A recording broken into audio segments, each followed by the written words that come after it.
What's up internet, here we go again.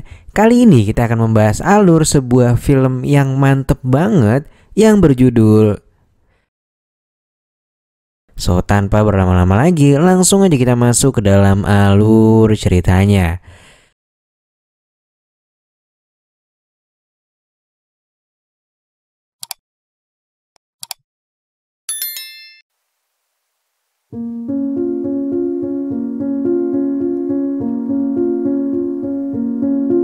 Film ini dimulai dengan memperkenalkan seorang penggemar film action bernama Paman Lee. Saat kecil, Lee pindah ke Thailand bersama keluarganya. Tetapi terjadi kerusuhan di daerah tersebut yang menyebabkan kedua orang tuanya meninggal dan dia menjadi yatim sejak kecil. Setelah itu, Lee belajar keterampilan memasang internet. Lalu ia membuka usahanya sendiri dan membangun keluarga yang harmonis bersama dengan istrinya yang bernama Lingua. Mereka dikaruniai dua orang putri yaitu Nam dan kakaknya bernama Ping Ping. Ping Ping saat ini lagi puber-pubernya dan masih merupakan siswi SMA. Sepulang sekolah, Ping Ping bercerita jika dia mendapatkan kesempatan untuk berkemah bersama siswa-siswi terpilih lainnya. Namun ketika mendengar biaya kemah tersebut yang sekitar 3 jutaan, Lee pun terkejut. Lee awalnya tak mengizinkan yang membuat Ping Ping agak kecewa. Namun pada malam harinya, Lee berubah pikiran ketika melihat putrinya sedang tertidur. Singkatnya, malam itu di camp acara semakin seru. Mereka pun berkumpul bersama dan ada seorang siswa yang rada rese nih cuy. Dia bernama Suchan. Pemuda itu pun mengajak semua teman-temannya itu untuk minum anggur bersama. Lantas keesokan harinya terlihat Lee yang sedang berbincang dengan seorang kakek. Kakek itu cerita bahwa cucunya dikeroyok oleh anak seorang politisi dan si Sangkon ini yang merupakan polisi suruhan itu pun akan menghampiri si kakek dan ingin memberikan sejumlah uang ganti rugi. Namun Lee menyarankan untuk menolaknya dan meminta untuk melakukan visum ke dokter dan melaporkannya ke polisi agar ia menjadi tahanan. Lee bisa menyarankan hal itu berkat film yang ditontonnya. Sementara itu terlihat seorang kandidat calon wali kota bernama Cupat yang ternyata dia ini merupakan orang tuanya dari Suchan. Ibunya yang bernama Mungtin juga merupakan seorang kepala polisi di sana. Dan ternyata anak nakal yang mengkeroyok cucu si kakek adalah si Suchan juga cuy. Suatu malam Suchan memutuskan pergi dari rumah setelah dimarahi oleh kedua orang tuanya. Dia pun mengendarai mobil balapnya dan tak memberi kabar sama sekali. Suchan kemudian muncul keesokan harinya dan bertemu dengan si Ping Ping yang lagi OTW balik. Cerita pun kemudian flashback dan malam saat berada di camp itu ternyata Suchan sudah memodifikasi minuman Ping Ping sehingga ia pun akhirnya teler banget. Di malam saat camping itu Ping Ping pun tak hanya dipusreng oleh Suchan namun juga direkam dan kemudian dijadikan alat untuk menakut-nakutinya. Jika ingin video mereka tak disebar luaskan, Ping Ping hanya perlu mematuhi segala permintaannya. Ping Ping yang ketakutan akhirnya nurut dan ia pun setuju untuk bertemu lagi nanti malam di gudang yang berada dekat rumahnya. Di saat bersamaan, Lee sedang dalam perjalanan bisnis di kota lain untuk memperbaiki peralatan internet hotel.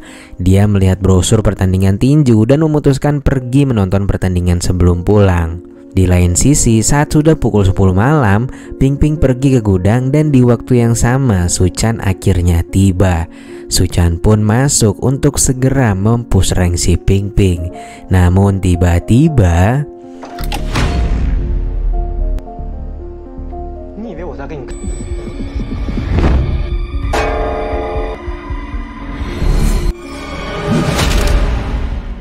nampaknya Ping Ping sudah menceritakan semuanya pada sang ibu dan mereka juga merencanakan penjebakan tersebut.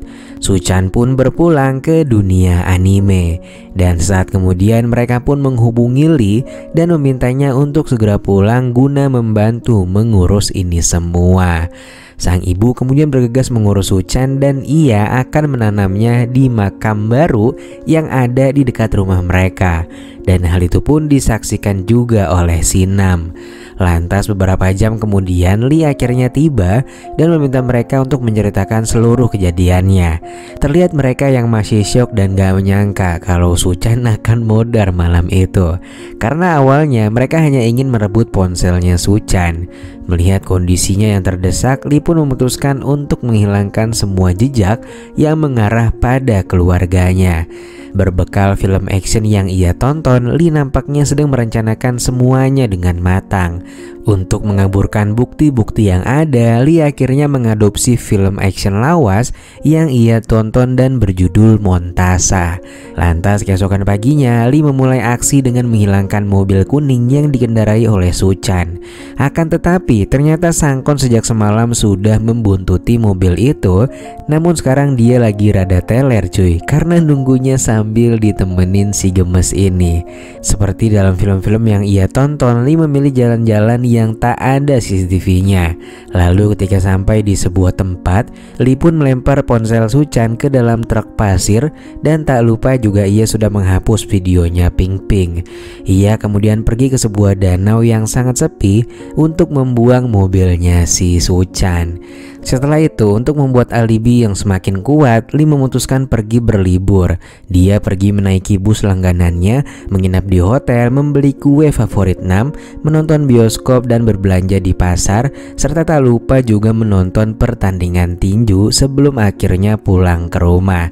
Di sisi lain, pada awalnya ibu dan ayahnya Suchan sama sekali nggak khawatir. Malah ayahnya itu ingin memblokir kartu kreditnya karena menghilang tanpa kabar. Barulah setelah 4 harian, ibunya pun menelpon beberapa kali namun tak bisa dihubungi. Dan berdasarkan laporan terakhir menunjukkan mobil terekam CCTV pada sore hari tanggal 2 April. Sementara Lee ketika sedang melakukan bisnis, tiba-tiba Sangkon marah kepada rekan bisnisnya Lee karena pria itu telah melaporkannya menerima suap. Lee yang gak bisa menahan diri kemudian menggeplak si Sangkon dan berakhir dengan si Sangkon yang emosi dan melepaskan bidikannya ke arah seekor kambing. Singkat cerita, seminggu kemudian pihak polisi menemukan mobil milik Suchan, namun tak ada tanda-tanda keberadaan Suchan. Lalu di hari ke-9 sejak hilangnya Suchan, Sangkon mengaku melihat mobil Suchan dan bersikeras bahwa dia melihat samar-samar kalau Lee yang mengemudikan mobil itu. Rekan kerja Sangkon pun ragu karena dia tahu jika temannya itu memiliki dendam dengan Lee.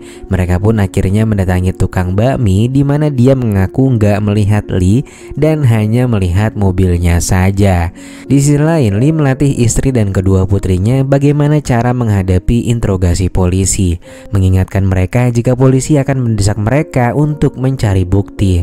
Dia menekankan agar mereka nggak mengaku apapun yang terjadi.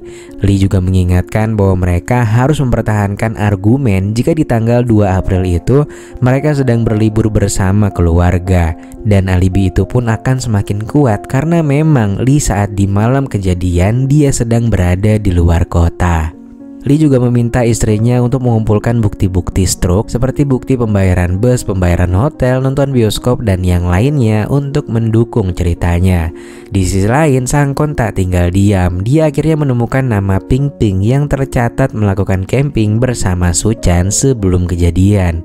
Ping Ping akhirnya dimintai keterangan. Ketika itu Ping Ping berusaha untuk tenang meskipun dia agak didesak nih cuy sama si Sangkon. Beruntungnya dia berhasil merangkai kata yang baik dan gak mengakui apapun. Keesokan harinya polisi berkunjung ke rumah Lee. Awalnya istrinya keceplosan dengan mengatakan jika mereka pergi berlibur ketika kejadian terjadi. Padahal di sini Sangkon belum mengatakan apapun cuy. Beruntungnya Lee tetap tenang dan dalam kondisi ini dia pun bilang kalau si Ping Ping sebelumnya menelpon rumah dan memberitahu jika dia ketakutan karena diinterogasi oleh polisi. Sekali lagi rencana Lee pun aman dan dia menantang pihak polisi untuk mencari informasi dari orang-orang terdekatnya. Ketika polisi kembali bergerak, Lee secara nggak sengaja mendengar perkataan Sangkon yang mengatakan jika mereka menemukan sehelai rambut di mobil namun bukan milik Suchan. Seketika ekspresi Lee berubah takut dan tepat di depan matanya ternyata ada Mung Tin yang mengamatinya sebagai intel cuy. Dia juga sangat yakin kalau Lee adalah pelakunya. Polisi akhirnya menggeledah rumah Lee lalu kembali meminta keterangan mereka satu persatu. Keluarga Lee pun dengan alami menceritakan apa yang terjadi selama mereka liburan. Mereka benar-benar menceritakan secara detail tentang apa yang mereka lakukan saat itu sesuai dengan arahan dari sang ayah. Pada akhirnya polisi nggak menemukan bukti dari kesaksian itu. Para polisi pun mulai putus asa dan rekan-rekan Lee mencium jika penyelidikan ini tidak benar. Mereka pun menuntut keadilan untuk Lee yang telah dikambing hitamkan. Mung Tin lantas memutuskan untuk memulai penyelidikan terhadap orang-orang terdekat Lee. Mereka pun memulai dari penjaga warkop sampai dengan si supir bus yang Lee tumpangi saat itu. Mereka juga menanyakan kepada pemilik acara tinju sampai penjual popcorn yang semuanya menegaskan kalau Lee memang menonton pertandingan itu. Lagi-lagi para polisi pun mengalami kebuntuan. Mereka akhirnya menelusuri semua aktivitas Lee sejak ia tiba di Thailand. Mereka menemukan bahwa dalam 1 tahun terakhir dia menonton lebih dari 1000 film termasuk banyak film detektif dan misteri. Polisi kemudian menggeledah kantor Lee dan mengumpulkan semua judul film yang pernah ia tonton. Akhirnya setelah sekian lama mereka pun menemukan satu film yang alur ceritanya sangat mirip dengan kasus ini. Film itu berjudul Montase cuy.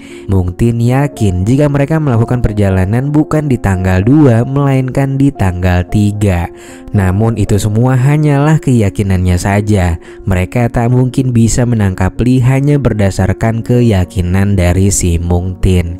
Lantas tiba-tiba teman Suchan yang bernama Pony tiba untuk memberikan petunjuk besar. Dia segera memberikan video di ponselnya yang didapat setelah Ping Ping berhasil di-push rank oleh Suchan.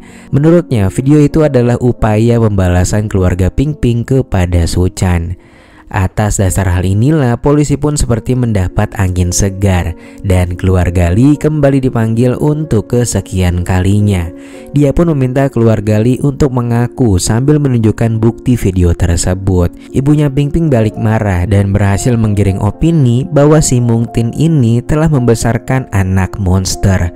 Dan untuk kesekian kalinya mereka berhasil mengelabui polisi. Akhirnya pihak polisi pun membentuk tim gabungan untuk melakukan pencarian di makam yang terletak di belakang rumah Lee. Lantas pihak polisi akhirnya menemukan salah satu makam yang mereka curigai. Namun setelah lama menggali, di dalam peti itu justru hanya terdapat kambing yang sebelumnya dijedor oleh Sangkon dan dimakamkan oleh temannya si Lee. Mengetahui hal itu, warga yang marah memicu kerusuhan. Bagaimanapun ini merupakan makam leluhur mereka. Polisi yang kewalahan gak mampu membendung amarah warga dan menyebabkan berita naik ke tingkat nasional. Masyarakat pun mengira polisi sudah mengambing hitamkan keluarga Lee. Dalam hitungan jam Mung Tin juga akhirnya dipecat secara tidak hormat. Karir politik Cupat juga hancur berkeping-keping. Lantas setelah beberapa minggu, karena kerusuhan yang belum juga mereda, Lee akhirnya melakukan konferensi pers. Dia mengungkapkan tentang putrinya yang di-push rank oleh Suchan yang menyebabkan dirinya sakit hati sampai akhirnya memulangkan Suchan ke dunia anime. Dia mengatakan permohonan maafnya sambil menundukkan kepalanya. Namun bukannya dibenci, masyarakat justru mendukung Lee. Mereka semua serentak berkata bahwa mereka akan melakukan hal yang sama dengan Lee bila mana keluarga mereka diperkaos oleh seseorang. Lantas setelah mengikuti persidangan, Lee pun tetap dinyatakan bersalah dan resmi menjadi anak buah Bang Napi.